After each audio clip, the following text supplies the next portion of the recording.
Hi, everybody. I am Holly Celiano, and I'm here with my guests, Jonathan and Rebecca Rodriguez. Welcome back. Hi, hello, honey. Thanks for having us again. You're welcome. So, today we're going to talk about the enemy construct and redemption. So, let's first talk about the enemy construct. Yeah, the enemy construct. Huge. It's so interesting to think that over the years, over the last 100 years or so, with all the wars and the emergencies, all related to belligerency, not having money to pay, has actually psychologically affected us to where we've now been conditioned to see the world at odds with us. So we're at enemies with everything else around us. If it's not one thing that like for instance, sometimes, so when we get people that we're supposed to work with, right, that come to us that need help, in their mind, it's now the enemy is that agency, like the credit card. Okay, the enemy is the credit card. And then we go through a series of all these learnings that really help them see no, they're not necessarily the enemy. Yes, they're taking advantage of you and the ignorance, and yes, they're running a scam, but the enemy construct is causing you not to get down to the root of the matter so you can handle it appropriately. Okay, and then after we teach them that, then what happens is that sometimes they'll turn us into the enemy, right? Because in their mind, if it's like, oh my gosh, this is happening like this, and what do I do here? And all this emotion, all this flood of fear, it turns into automatically blame, right? Mhm. And so it's interesting that really when it comes to this whole process, what we're teaching people is how to not be at odds with everything else around them and, fully come in from that space within so that you don't have to be at war with everything else around you. Yeah, and that us versus them mentality or construct is really a meme, right? Which lends itself to you feeling that you are a victim, right? Mhm. That something's been perpetrated, it wasn't by your consent, and therefore you have a right to be angry about it, which is another term for righteous indignation. Now, there's an appropriate place for righteous indignation. If we use Christ as the example, when he overturned the money changing tables in the temple, it's because of context.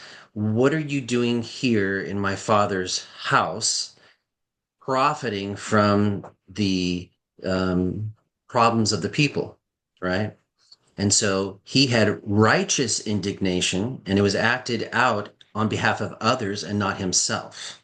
So that's a good indication of, am I feeling victimized and I'm being self righteous, or am I defending the greater good and coming and using my energy to help and assist that? So the through again culturation and indoctrination and all these things, the collective consciousness of the people accumulates and creates what in esoteric and mystical terms is called an egregore. It's a thought form intelligence that is like on autopilot, and it can be readily seen in mob mentality where your average person is not wanting to get involved in throwing a brick through a window, but everyone else is doing it. That's the energy of the egregor, and people can go their separate ways and depart from a group and still act out that other thoughts that are not theirs, that are not in their best interest. I don't know if you have anything else to say, Holly, but I want to say that I think a really great factor to tell if you're really truly living up to that highest alignment of good is when you see other people and you automatically start finding ways of judging them or nitpicking at them, or even how can I overcome them or compete with them, or all these other aspects that allows me to be ahead, and we see that this is why people hate capitalism, right? They assume that making money is equal to being at war, which it is. Commercial law is war, but there is such thing as doing it according to, moral and high best practices and standards. So I think when they start going down the line of really coming into that truth, and I'm sure most of your followers be able to agree with this, is that we all get crucified, right? There seems to be that as soon as we're following this higher alignment, that there is this war, that this antagonistic approach that attacks us, where we're being either seen as something that we're not, or being attacked for something that we haven't done. And it's almost like we're living the story of Jesus Christ, right? Living that that thought process of how when you start to do good and you're healing, right? And you're healing others, when you're really, then you're going to be crucified. And it's about you standing there and being so much in that love of that heart of yourself, of God, that's going to allow you to get through that. Rather than taking the approach of being on the offense and coming at it in the attack and using the same strategies in order to try to beat them at their own game, which we can't do, right? That's what we're learning from the law. We can't beat them at their own game because they're the ones that created the game. Mhm. But what we can do is stand in alignment with who it is that we really are, in alignment with our spirit, alignment with God. That gives us the answers, the remedy to say that we can be our balanced, holistic, homeostasis self while still operating in the world of reality, in this physical presence. Well, what is that saying? I want to be um, of the world, but not in the world. Yeah. So, you know, that's kind of where you are in this legal system. And Yeah, when you exactly. understand the legal system, you then, through your process, is you're taking your power back. You're not at their beholden. They don't own you. You're taking your power back. So we'll go into redemption because I just utilized your process of equity law through a legal matter that I had. And it was very interesting going through equity law and the script that you guys gave me because it's not so much you don't fight with them at all, and that's what most people think when you go into a legal battle, you're going to go fight. No, you actually agree with them. You you you're not causing conflict. So it's a very different way than what people have been thought um, it should be. And it's more, it's kind of like being in the flow with them instead of against them. Yeah. There you go. And it's interesting just to make this clear too, when you say that you agree, when we say that we agree, we're not saying that we agree to all the facts that are presented in the document. For instance, like you weigh 150 pounds, your hair is white, whatever all those things are, whenever you do the acceptance process, you're not agreeing that that's the real case. There's different, if you look at the word acceptance, if you look at, obviously language grows over time based on what takes place in the people, but the word acceptance means more than one thing. It means to confirm, right? It also means to conform, right? And it just also means to just to like I said, confirm the facts, confirm that this is the transaction that's taking place. There's also another component to it. Just happily receive. You're accepting happily. That's a component to it. So one of the things that we went through, Holly, with you, right, was where do we sign, right? Mhm. And the whole formality of, if you look at the word form, there's a whole, and the whole etymological expression of that, you'll see how it grows too, is it's a formality means is a ceremony. So when you go into court, what are they doing? They're performing a ceremony, right? And everybody who's a part of that ceremony is going to be agreeing to be all in that, right? All subject to those statutes and codes. When we are living beings and we're not subject to those statutes and codes, we know that's just a matter of accounting. But in reality, when it comes to the actual expression of the words on paper, when everything is expressed, everything underneath it is deemed to be underneath its jurisdiction, or underneath, presumed to be a part of the same thing.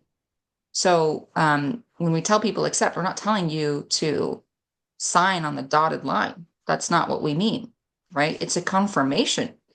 What is the confirmation? That something's already been paid, right? Like for instance, with the tax bill, something's already been paid. It's a receipt, when you get a bill. With the court document, the registration, the record, being the debtor, only on the debtor side, you have the ability to pay.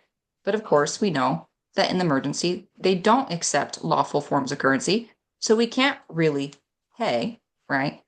So all we can do is just fulfill that capacity, that role, and do our due diligence to that note, that instrument that's negotiable, and then make sure everything that we do is not negotiable because we don't want to continue to create more floods of energy, right? That they can use to presume us to be a part of their statutes and codes or to charge us, with. We just want to settle the matter right then and there. And I know that was one of the things that negotiation, you know, like you talked about feeling like you needed to negotiate down to a lower amount, right? Right. And that was because you it was almost like, well, why should I have to this is the natural thing. Like this is what you do in business. You're at war with one another. Right. So when you're at war with one another, you need to have it your way, right?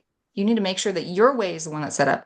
My uncle, I remember when I was like 11 years old, I was in Brazil and I had to go get, he was trying to force me to learn how to do things on my own. Like if I needed to go get internet speaking in a different language, from this internet store or whatever, and to negotiate. And it was so difficult for me. He even had me go into one of his he was doing some jewelry because he's in the mining business.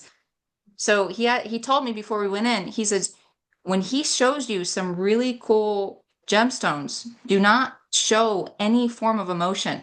Don't get excited, he said, because then you're going to give it all away. I want you to act like, that's okay. Hmm. Just like it's no big deal, and then walking in and immediately I'm like, oh my gosh, it's so pretty. you know, Right. it's so, it's so anti who it is that we are, to have to negotiate and to keep the strong face of, yeah. I think business has been skewed because of this whole identity around the enemy construct and also around what it really means to pay, right? And to be honorable. And And we that's the shouldn't. thing Oh, go ahead, please. Sorry. when you're dealing with a legal matter, you just want to maintain that poker face. You don't want to show that they're getting to you or that you're unnerved or that you don't know what you're doing. So it's remaining neutral and not letting them throw you off your game. Yeah, and when you really do know what you're doing, when you really do start seeing it, The it confidence. becomes funny. It's like a Mhm. show. It's like watching a Disney show. You see that the act must go on. Like, oh Right. wow, that was interesting. And like you said, yeah, Holly, absolutely. When you don't know enough and you are walking in, it's very difficult to hold that space of not looking like you don't like you're scared Right. or holding that poker face, like you said. Yeah. Um, but in that world, if you're dealing, then you have to obviously do that. But it's so unnatural to who we are to not have to show our expression or to actually have a relationship. And people walk into that court, like when you walked in, Holly, you were talking to two human beings. And I'm Right. sure when they start talking to you, they're talking to you with a kind voice, at least you Oh, hope. yes. And it makes you feel like, oh, these people are You're on at my ease. side. Yeah. They Yeah. really they want Yeah. what's best for me.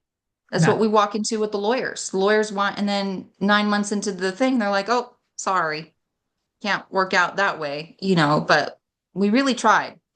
It's like, and that's the the trip You know up. Go what? ahead.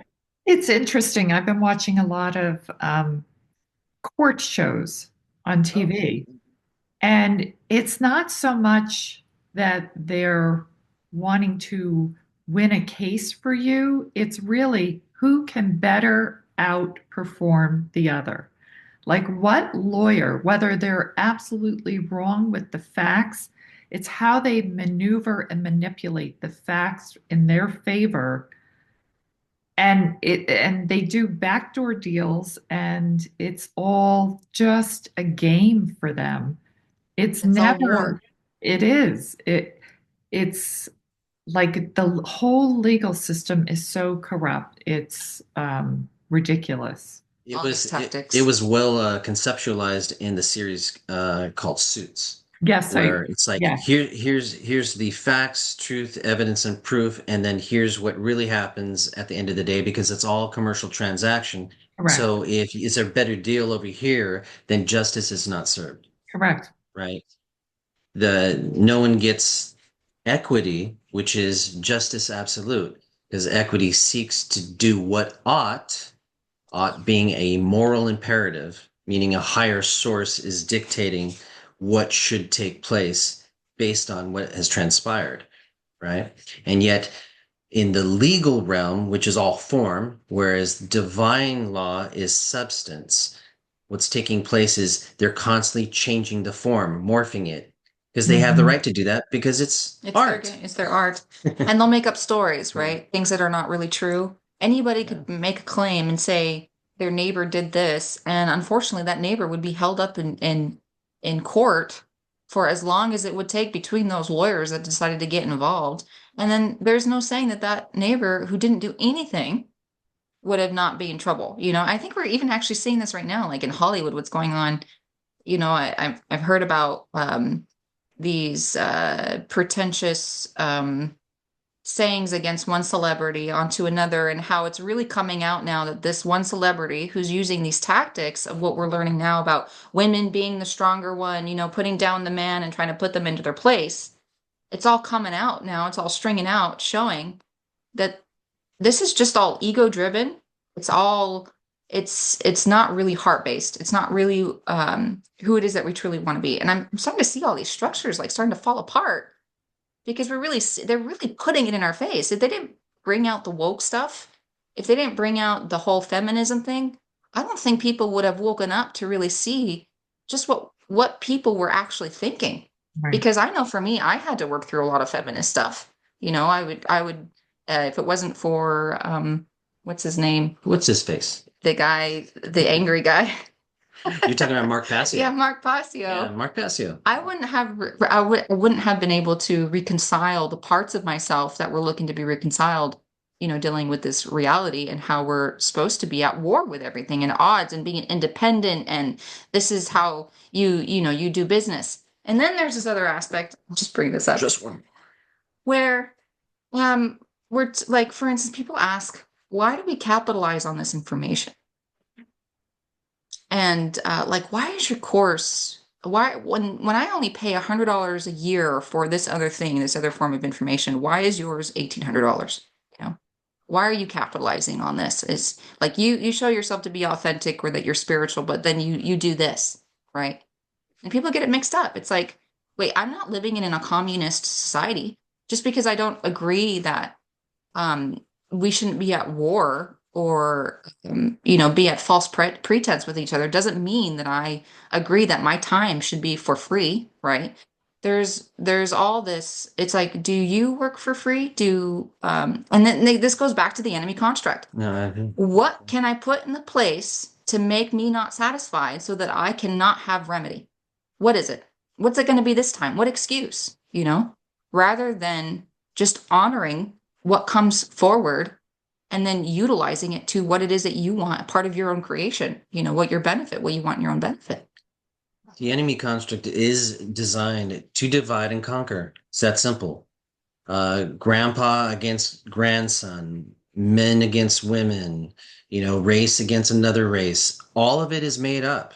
And what's it designed to do? Create transactions, right, on either side of the estates so that somebody else can have to deal with it and then manage that accounting, and then they can get paid from the belligerency between those two people. And you know what's interesting? You take the word adverse or adversary. The etymology of it is verse means to turn.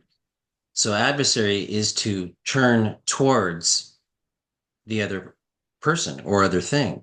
Now, what takes place when you turn your face towards another? A couple things can happen. You could hug or you could fight. So right there, we're given that hermetic principle of spectrum or polarity, where it's up to your will to align yourself with the divine purpose of what should take place in this moment. Am I being self-righteous, or do I have righteous indignation? Because there are times when you do need to defend yourself because you do have the righteous position, but it takes inner reflection to discern whether or not in that moment and on a moment to moment basis, if you have that right. So, like coming from the defendancy position, Holly, in your case, when you were showing up, you were giving them a big hug by not honoring, by not arguing anything, not trying to negotiate, right? You're just showing up. How can I settle this today? But if you were coming at it from a claimant perspective, and you truly had some form of injury that was made upon you, right? And then you truly used a court of law, right? Not a legal court, then that would be a whole different set of circumstances, right? Than what it is that we're dealing with right here that just has to deal with art, right? We don't have to fight with these commercial entities. The reason why they're there in the first place is because we put them there, you know? And the reason why they have any form of relationship to us is because we gave them permission. And that's just down to the brass tacks of it. It's like having a boyfriend that you say, oh, I like this boyfriend, and every now and then I come and see him, and then he's saying that he wants to come over to my house, and I don't want him. I don't know who this guy is. Who is he? Get him away from me. You know, it's just like that. But I'll utilize it every now and then. I'll come over to your house. Oh, no, no, no. When you come to no, you can't do that. I don't know you. And when it comes to acceptance, a lot of people confuse it for resignation. Oh, Right. now I have to agree to all this stuff I do not like. Oh, do I have to do that?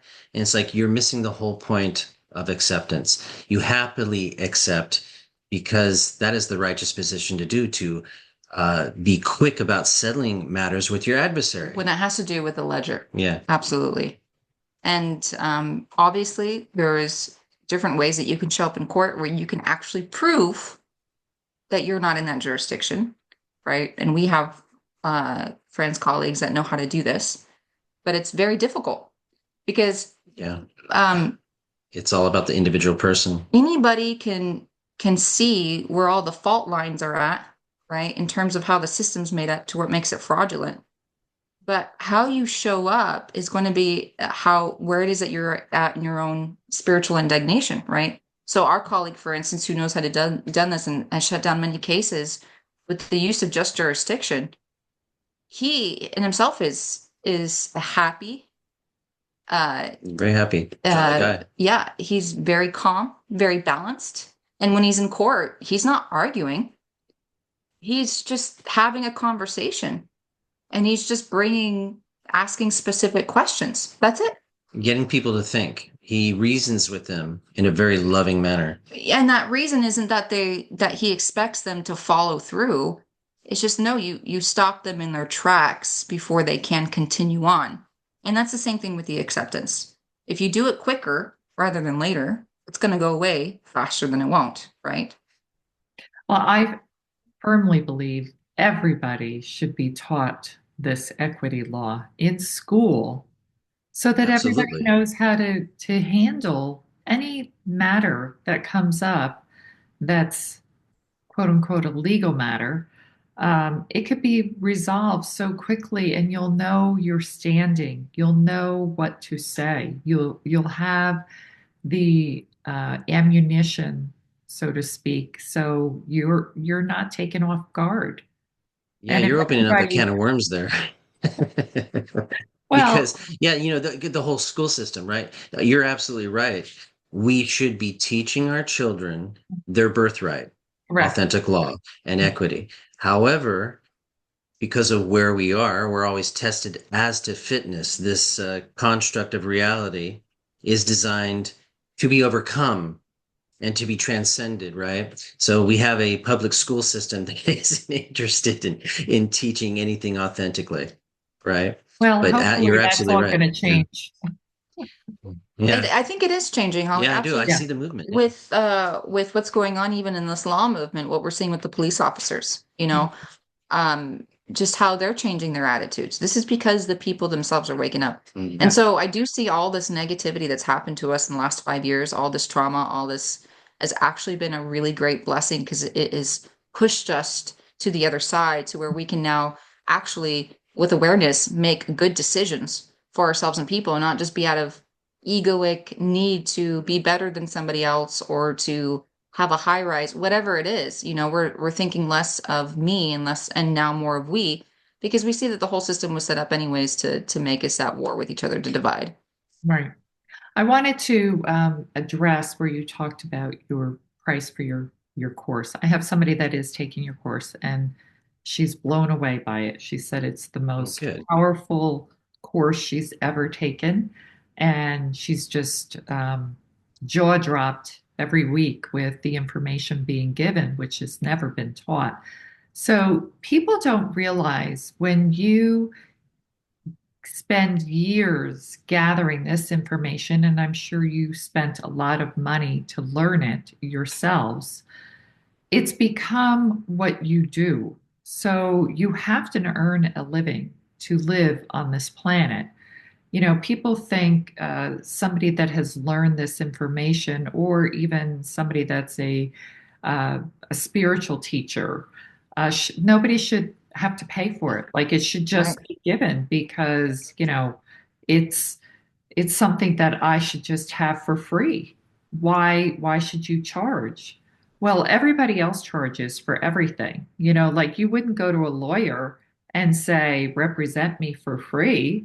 They have a set amount that they charge per hour to handle something. And, it really is a bargain, 1800, because of the information that they're getting could handle any type of legal matter. And some of legal matters can be, upwards of $100,000. Some people pay $1 million for the lawyer, and all they could have done was just do the complete honoring of that whole thing, whatever it is that go against them, and just staying in their square, Yeah, rather than spending $1 million on a lawyer that won't do anything for them. correct.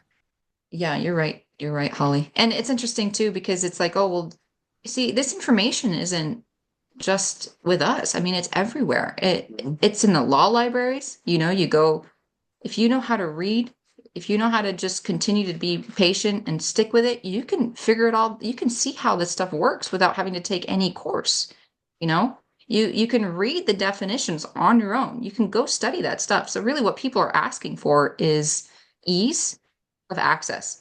They're asking for us to having done all the filtration of the information and then the structure of it, which takes a lot of time, took a Yes, lot of energy. It's not just something that happened in 1 year, right? All the stuff right, that we're accumulating is as a matter of over 10 years, right, and then on top of that, it's not just from us, it's also from all the people that we've honored before who all their lifetimes of getting on that. So yeah, it's an interesting thing to think about, this need to be, this desire to want to be free and to have, but then this whole identity to communism. It's like people think that they don't believe in communism, but yet at the same time, when they say that somebody's not worthy of whatever it is that they're asking for, they're saying that what they have belongs to them. That means that everything that it's in my bank account belongs to you. All of it, all of my energy belongs to you. Well, that's just a communistic society. And I know that I'm not into communism. Yeah. I'm not into people. I'm into people doing what's fair, what's justice, people doing their fair share of work. And sometimes we do trades, with people on the course because they're in really dire situations and they really don't have the money, but they have some other skill. We're always open to that. Do you want to say something before? Yeah, no, it's that whole idea is a distortion of the truth. There's a saying in Hermeticism that everything's a half truth. And at first, that can be very disturbing to think about. But what it is it's polarity. Over on this side is a truth mixed with not truth. And over here is truth mixed with not truth. It is our job to exercise our muscle discernment to pull and reconcile the both ends and then assemble the absolute truth in the center of it all, the middle path, the way of Christ. That's really what it is. To do that too, Holly, I know you know this. It took a lot of meditation, a lot of prayer, a lot of practice to be able to see these things clearly, because people teach this information and they're doing it from their own point of perspective, right? Which is great. It's great, more power to them. God bless them. Um, but you'll start to see that the information can get skewed because of where that individual is coming from, how much spiritual work they really got through. And this we learned a lot on our last course that we did, because we see equity a little bit differently than our former partner in terms of, yeah, the information is the same, the law is the same, but where it comes from, how it happens, how we get to that point of redemption, of being, having a case dismissed, is all a wholesome experience. It's not just compartmentalized, into specific categories. You can't hold an old identity of, they keep screwing me over, and at the same time teach equity. So this whole thing, and you'll see, like, for instance, like, people in our course right now, what we're seeing is, like, they're going through the shift of, oh, we don't have to fight anymore. But Right. when they ask questions, they're still going back into that fighting mode. Like, they're still holding on to that. So really what we're doing is not just a matter of teaching them law, not just a matter of of us being clear with our own intent, doing the work that we have to do to be able to show up for other people this way, but it's also reconditioning the mind that keeps wanting to come back to the Yes. point where I have to fight and I have to make my argument. It's the It's concept of the peaceful warrior, which sounds mhm. like an oxymoron, right? But that book was written to facilitate that idea that, the battle is within, it's your own internal state. That's where it's being waged, right? Externally, this is where you go to peace. You facilitate peace, right? It takes a while because we are so conditioned to be in this mode in this way, and our entire construct of our world is set up that way. And to it's unlearning what we've learned and stepping into a whole new way of learning. And that takes some Overcoming the time. conditioning. Yeah, it Oh, It yeah. takes does. repetition, repetition, repetition. And then you start recognizing and you catch yourself before you fall back into it. Yeah, and it's such a repetition game. When I first came into this, I was doing people's work for free, and I was like, "Oh, I can't do that. It's too hard." To then, It okay, charging a sucked a little lot bit. from you. To now I'm at the point where, no, we have to go way up high, because there's so much work and energy that's involved with reconditioning that mind. Again, we're not just teaching law. It's not just about, it's literally dealing with somebody's psychosomatic, their whole space of where they're at all the Mhm. time. And me being such an empathetic person, empathic, I can feel people. So I'm having to do the work with them. So sometimes, like, for instance, if I'm working with somebody, I'll have to take a day out of doing anything, because I'm downloaded with so much of their darkness, so much of the residue that they're not dealing with. This is not you, Holly, by the way. Because you do a lot of your own inner work, so it makes it very easy, very easy to work with you. But for people that don't, and they're just starting to get awareness of this, it's like we're processing their whole entire last 40 years of their life. We're not only just being law counsels, we're also being family counsels, which is why the ministry really works so well, because it is a family Yeah, the idea of the protection ministry. process. It is a family counseling. We're dealing Mhm. with the whole family. People who are going through the course, they have family members who don't know anything about this. They're still on that construct, right? While at the same time, their partners or their family members are trying to get out of that. Right, That means that that person requires a lot of support in order to move themselves out of that scenario, when they're being reminded every single day of that old reality. right.